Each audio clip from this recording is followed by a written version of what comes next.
તો સૌથી પહેલાં તો અગર આપણે એસબીઆઈના અનુમાનની અગર જો વાત કરશો તો ક્વાર્ટર ફોરના આ વખતે અનુમાન થોડા આપણને મિશ્ર જોવા મળી શકે છે. ખાસ કરીને પહેલાં એનઆઈએસના નંબર્સ પર નજર કરશો તો લગભગ 2.5% એક ગ્રોથ થવાની એક અનુમાન અહીંયા જોવા મળી રહ્યા છે. 42,677 કરોડ પર એનઆઈએસના નંબર્સ જોવા મળી શકે છે, પરંતુ નફાના ફ્રન્ટ પર 8.5% ઘટાડો નોંધાઈ શકે છે. 18,944 કરોડ પર નફો જે છે તે આવવાના અનુમાન અહીંયા જોવા મળી રહ્યા છે. પરંતુ બીજે અગર માર્જિનના ફ્રન્ટ પર નજર કરશો તો ત્યાં દબાણ એક આવવાની અહીંયા આશંકા જોવા મળી રહી છે. પરંતુ સામે અસેટ્સ ક્વોલિટી જે છે તેમાં એક સ્થિરતા જોવા મળી શકે છે, તેમાં એક સુધારો જોવા મળી શકે છે. અને બીજી તરફ અગર લોન ગ્રોથની વાત કરશું ત્યાં પણ એક મજબૂતની અપેક્ષા અહીંયા જોવા મળી શકે છે અને લગભગ 13% જે છે તે લોન ગ્રોથ અહીંયા જોવા મળી શકે છે. તેવા હાલમાં એક અનુમાન જોવા મળી રહ્યા છે. બીજી તરફ અગર ડિપોઝિટ ગ્રોથની વાત કરશું ત્યાં પણ લગભગ 9%ની આસપાસ રહેવાના એક અનુમાન જે છે એની અપેક્ષા જે છે એ આપણને જોવા મળી રહી છે. પરંતુ ખાસ બીજે ક્યાં નજર રાખવાની રહેશે તો ખાસ કરીને FY26ના માર્જિન આઉટલુકની કમેન્ટ્રી શું આવે છે તેના પર ખાસ નજર રહેશે. ક્રેડિટ ગ્રોથ અને રેપો રેટમાં જે ઘટાડો આવ્યો છે તેની બિઝનેસ પર કેટલી અસર પડી છે તેના પર શું આઉટકમ આવશે તેના પર ખાસ નજર રહેશે. ROE અને CAR પર પણ ખાસ નજર રાખવાની રહેશે. અને બીજે ખાસ નજર ક્યાં છે કે FY26માં ફંડ એકત્ર કરવા પર બેંક વિચાર કરી શકે છે, જેમાં ખાસ કરીને તેઓ FPO અને રાઇટ ઇશ્યુની QIP દ્વારા તેઓ ફંડ એકત્ર કરી શકે છે. એટલે SBI એમ કહી શકાય કે થોડા મિશ્ર પરિણામ જે છે તે આપણને અહીંયા આવવાના અનુમાન જોવા મળી રહ્યા છે. જી, એસબીઆઈને લઈને તો અનુમાનો છે. કોટક મહિન્દ્રા બેંકને લઈને કેવા અનુમાનો છે તૃપ્તિ? કોટકની અગર જો વાત કરીએ છીએ તો થોડા ખરાબ અનુમાન અહીંયા જોવા મળી શકે છે. ખાસ કરીને અગર ક્વાર્ટર ફોરના એનઆઈએસના ફિગર્સ પર નજર કરશું તો 7%નો ગ્રોથ જોવા મળી શકે છે. 7,400 કરોડ પર આપણને વાર્ષિક ધોરણે એનઆઈએસના અનુમાન અહીંયા જોવા મળી રહ્યા છે. પરંતુ નફાના ફ્રન્ટ પર એક ઘટાડો જોવા મળી શકે છે. 3,431 કરોડથી લઈને 3,669 કરોડની વચ્ચે નફો રહી શકે છે. એમ કહી શકાય કે ક્વાર્ટર ફોર FY24ની સરખામણીએ ઘટાડો જોવા મળી શકે છે, જે ગત વર્ષે 4,133 કરોડ પર નફો આવ્યો હતો. અને ખાસ કરીને સ્ટેન્ડ અલોન નફાની વાત કરશું તો લગભગ 11થી 17% ઘટવાના અનુમાન જે છે તે ક્વાર્ટર ફોરમાં આપણને જોવા મળી શકે છે. પરંતુ બીજા ખાસ ક્યાં નજર રાખવાની રહેશે તો ખાસ કરીને નફો જે ઘટવાના અનુમાનનું રીઝન શું છે કે પ્રોવિઝનિંગ વધવાની એક ઇમ્પેક્ટ જે છે તે નફા પર જોવા મળી શકે છે. રેપો રેટની ઇમ્પેક્ટ જે છે તે માર્જિન પર જોવા મળી શકે છે, જેને કારણે કરીને કદાચ માર્જિનમાં પણ દબાણ જોવા મળી શકે છે.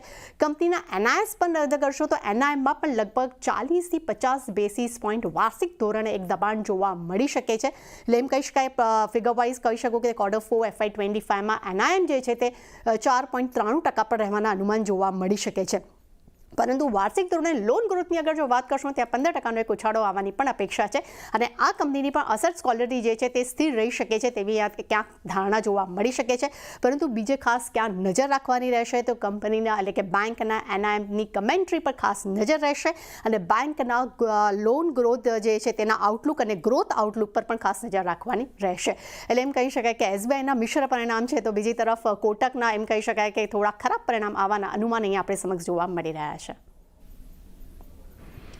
જી તૃપ્તિ, આભાર અમારી સાથે જોડાઈને આ બંને અંગે ચર્ચા કરવા માટે. તો જુઓ, એસબીઆઈના થોડા મિશ્ર અને કોટક મહિન્દ્રાના થોડા નબળા પરિણામ આવવાની એક શક્યતા છે, એટલે એના પર એક નજર રાખતા રહીશું.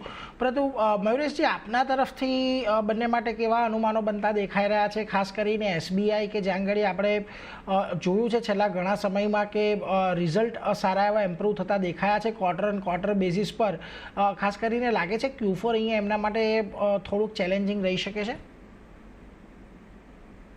નહીં, થોડું રહી શકશે. અને મારા હિસાબે આઈ થિંક સિક્વેન્શિયલી થોડું આઈ થિંક એક હાયર બેઝ માટે એક ઇફેક્ટ આવી શકશે. પણ તમે એ જોવું પડશે કે નેક્સ્ટ ફ્યુ ક્વાર્ટર્સમાં શું એક્સપેક્ટેશન છે.